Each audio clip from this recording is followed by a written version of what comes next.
Mohanlal Prithviraj cinema എമ്പുരാനിൽ മാറ്റം വരുത്താൻ ധാരണ. ചില ഭാഗങ്ങളിൽ മാറ്റം വരുത്താനാണ് ധാരണയിലായിരിക്കുന്നത്. വളണ്ടറി മോഡിഫിക്കേഷൻ വരുത്താനും തീരുമാനമായി.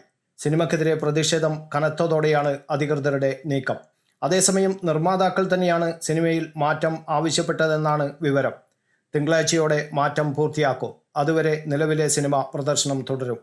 ചില രംഗങ്ങൾ മാറ്റാനും ചില പരാമർശങ്ങൾ മ്യൂട്ട് ചെയ്യാനുമാണ് തീരുമാനം. ചിത്രത്തിൽ 17ലേറെ ഭാഗങ്ങളിൽ മാറ്റം വരും. കലാപത്തിൻ്റെ കൂടുതൽ ദൃശ്യങ്ങൾ, സ്ത്രീകൾക്കെതിരായ ആക്രമണ ദൃശ്യങ്ങൾ എന്നിവയിലും മാറ്റം വരും. വില്ലൻ കഥാപാത്രത്തിൻ്റെ പേരും മാറും. എന്നാൽ ഇത് റീസെൻസറിംഗ് അല്ല, മോഡിഫിക്കേഷൻ ആണെന്നാണ് വിവരം. എമ്പുരാൻ സിനിമയ്ക്കെതിരെ രൂക്ഷ വിമർശനവുമായി RSS മുഖപത്രവും നേതാക്കളും രംഗത്തെത്തിയിരുന്നു. മോഹൻലാൽ ആരാധകരെ വഞ്ചിച്ചെന്നും പൃഥ്വിരാജ് ഹിന്ദുവിരുദ്ധ നിലപാട് സ്വീകരിച്ചെന്നുമാണ് ഓർഗനൈസറിലെ വിമർശനം. അതിനിടെ സിനിമയ്ക്ക് 2 കട്ടാണ് സെൻസർ ബോർഡ് നിർദ്ദേശിച്ചതെന്ന രേഖ പുറത്തുവന്നു.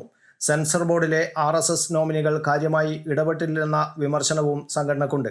2 ദിവസം കൊണ്ട് 100 കോടി നേടി കുതിക്കുന്നതിനിടെയാണ് എമ്പുരാനെതിരായ രാഷ്ട്രീയ വിവാദം ശക്തമാകുന്നത്.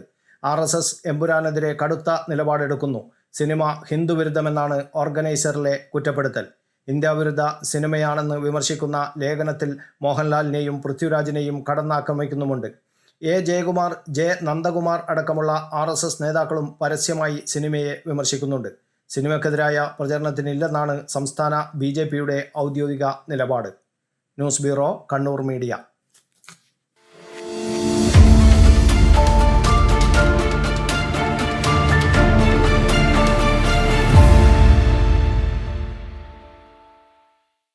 ഗ്രീൻസ് ഹൈപ്പർ മാർക്കറ്റ് വ്യത്യസ്തങ്ങളായ ഏറെ പുതുമകളോടെ ഗുണമേന്മയിലും വിലക്കുറവിലും എന്നും മുന്നിട്ട് നിന്നിരുന്ന കണ്ണൂരിന്റെ പ്രിയങ്കരമായ ഗ്രീൻസ് ഹൈപ്പർ മാർക്കറ്റ് ഇപ്പോൾ പുതിയ രൂപത്തിൽ ഏറെ മേന്മകളോടെ.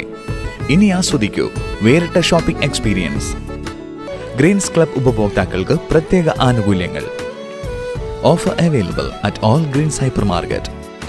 Green's, refreshing your needs.